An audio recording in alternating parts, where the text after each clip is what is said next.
Hey everyone, welcome back to GalmGossip.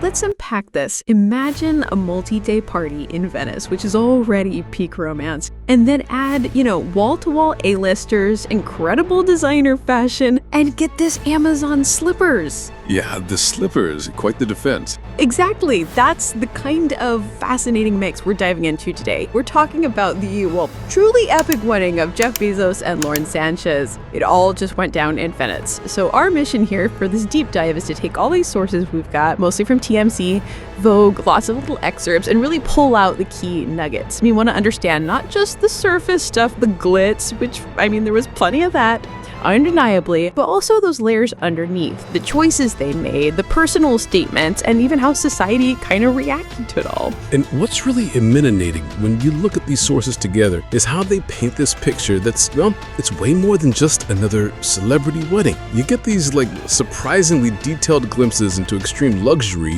how personal brands are crafted very deliberately, and the immediate reactions, both positive and negative. So we're going to connect those dots for you. We hope you get a really full picture of this event that, let's be honest, grabbed a lot of attention globally. Absolutely. Okay, so let's start with the main event, the wedding ceremony itself. Where did this incredible thing actually happen? Okay, so the sources point to Friday, June 27th, 2025. That was the main ceremony day. Okay. And the location was this historic island in Venice, San Giorgio Maggiore, specifically at a place called Tetreverde, the Green Theater. Tetreverde. Okay. Tell us about the why there. Well, choosing Tetreverde, it's this amazing open-air theater from the 50s. It really says something. Connecting that choice to the bigger picture, it wasn't just about, here's a pretty spot. It feels like a statement. Grandeur, history, maybe using a known landmark for something incredibly private. And the theater itself could hold almost 1,500 people, but the sources mention they built this massive structure just for their event. Right, I saw that. To comfortably around 200 guests. The superstars, as the sources call them. That detail alone, it just signals this extreme level of customization, creating privacy, turning this big space into something really intimate just for them. It speaks to logistics and money way beyond typical luxury weddings. It's like building a temporary private world. That kind of scale is, it's staggering, genuinely. But speaking of individual statements, the dress really got a lot of focus in the sources. Oh yeah. Lauren Sanchez wedding dress, custom Dolce & Gabbana, high-necked, hand-appliqued Italian lace. Took, 900 hours to make? 900 hours. Just a jack. Incredible. And Lauren said to Vogue that it was actually the first time she'd worn a formal dress that covered her chest. She called it a departure from what people expect, from what I expect, but it's very much me, and so elegant, it's timeless. Was that just about personal style, do you think? Or is this something more deliberate there, given the intricacy and her comments about stepping into this new public role? That's, I think, a really crucial question. That specific style shift from her known look, which was often more revealing, to this timeless covered-up elegance, combined with what she did right after the wedding. The sources noted she changed her Instagram name. Lauren Sanchez Bezos. Yes, exactly, and reportedly wiped her IG clean, a fresh slate. So you put that together, the dramatic, bespoke dress, redefining her look, the instant social media rebrand, the digital cleanse. It really suggests a deliberate narrative shift, a very clear, almost strategic decoration of a new persona, maybe more established, even stateswoman-like, perhaps, as Mrs. Bezos. That is an incredible level of, intentionality. Wow. But the wedding ceremony, believe it or not, that was just act one. Just the beginning. Yeah. The sources paint this picture of a multi-day party, like a private festival almost. Pushing the boundaries. Guests were told bring full suitcases. Can you imagine packing for that? I know, the pressure. Because so much partying planned, outfits for a top secret pajama party, even a Great Gatsby themed night. What did the sources say about that whole experience? Yeah, it's less social event, more like an immersive theater production, right? For the super elite audience. You weren't just invited, you were kind of cast in this multi-act play. Every detail, from the big reception to the late night after party, meticulously planned. The reception, the sources said, went till 2 a.m. Everyone cut loose on the dance floor. Food was all Italian, lots of pasta and meats. That's amazing. Then have this careful planning. It makes sure the whole thing isn't just one night, put a series of themed experiences, creates this unique shared story for everyone who's there, crafting something unforgettable way beyond just the ceremony evening. And the entertainment lineup, I mean, wow. Ellie Goulding did, 4 or 5 songs? Yeah, reportedly. Andrea Bocelli's son, Matteo, sang Kiko the DJ. And the sources even said Tom Brady took a turn spinning the wax. Brady on the decks, you couldn't make it up. Right, and the party didn't stop. The Gritty Palace Hotel apparently became after party central going past 3 a.m. And this really makes you think about that interesting line at these kind of events, doesn't it? Between the planned spectacle and the real spontaneous stuff, the performances, the after parties, that's all part of the grand show. But then you get these little glimpses into the micro ecosystem of it all, where personalities come out. Like what?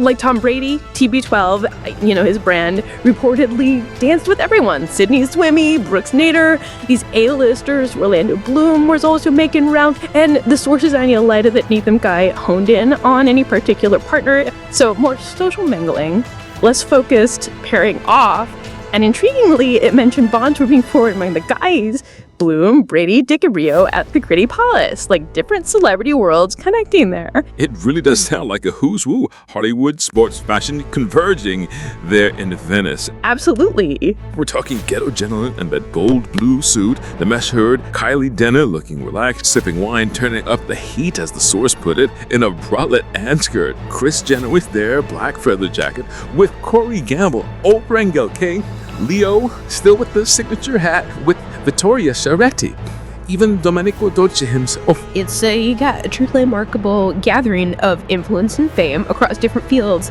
and then you see these fascinating, sometimes contrasting dynamics within that group. How so? Well, the sources noted Sydney Sweeney was described as exceptionally captivating, and one report used some pretty strong language saying she captured everyone's attention, including Brady. Okay. Well. But then, not everyone stayed for the whole multi-day thing. Kim and Khloe Kardashian, for example, they were spotted heading to the airport early, missed the pajama party. Oh, interesting. Did they say why? Khloe's birthday was mentioned, maybe that was it. But Kim was also seen doing her own separate photo shoot in Venice, in barely their lingerie, totally separate from the wedding stuff, which kind of highlights their own brand priorities, right? Even amidst this feud event? Exactly. Meanwhile, Kendall and Kylie were seen later taking water and taxis with the kids, Aire and Stormi, maybe more family-focused wind down after the main parties. These early exits to side sheds is a fascinating look at how individual priorities and public personas are still front and center, even when you're aghast at someone else's mega event. Yeah, that makes sense. And it wasn't just about the parties and the guest list, there were gifts too. But not your average wedding flavors. Definitely not. The sources say the men got these fancy baby Venetia blue velvet slippers, Venetian style, and the women got black open-toe slippers from Amazon. And this is where it gets really, really interesting. That intersection of extreme personal wealth and corporate branding, done so subtly, or maybe not so subtly. Right, Lauren Sanchez told Vogue they wanted guests to feel comfortable, which sounds nice, a personal touch. Sure. But the sources explicitly pointed out that it also seemed like a savvy business move, a great advertising opportunity for Amazon. Think about it. You've got a whole bunch of the biggest stars in the world wearing slippers from a company Jeff still owns a significant share of stock in, right? Yeah, it moves beyond just being thoughtful. It's like a strategic integration of the personal celebration with the global business empire, almost like a high-end product placement happening in real life at the super exclusive event. That data really matters when you consider the reported cost to, what was it, $50,000 per guest? Yeah, for a total estimate around $10 million. Which this suggests that every single detail, maybe even the comfort slippers, was carefully weighed, serving two purposes: hospitality, sure, but also that subtle and powerful brand reinforcement that, like you often see with events this big and this visible, it wasn't all just champagne and dancing inside the bubble. No, definitely not. The sources also picked up on some pretty strong reaction to critiques from outside that immediate circle. There was celebrity critique for one, journalist Katie Couric apparently rouge hate at Lauren Sanchez book cover in the dress, What did she say? called it tacky, lamented welcome to the 80s when big hair and conspicuous consumption ruled. Apparently tacky is back. Oh, ouch. Yeah, wow. Yeah, that raises that important question, doesn't it? When private celebrations get this huge, this public, how do they inevitably bump up against the bigger conversations about wealth, consumption, responsibility? Couric's comment taps into a certain feeling, maybe a shift into what's seen as okay in terms of like showing off luxury, looking back at what she called an era of excess. And it wasn't just comments, there were actual protests, right? Yes, beyond these celebrity takes, Sorted highlighted public protests in Venice on the Saturday right after the wedding. The protesters were specifically targeting issues like over-tourism, climate change, and wealth disparity, basically using the high-profile wedding as a moment to amplify their concerns. And they had some pretty pointed messages. Vanish like no space for Bezos,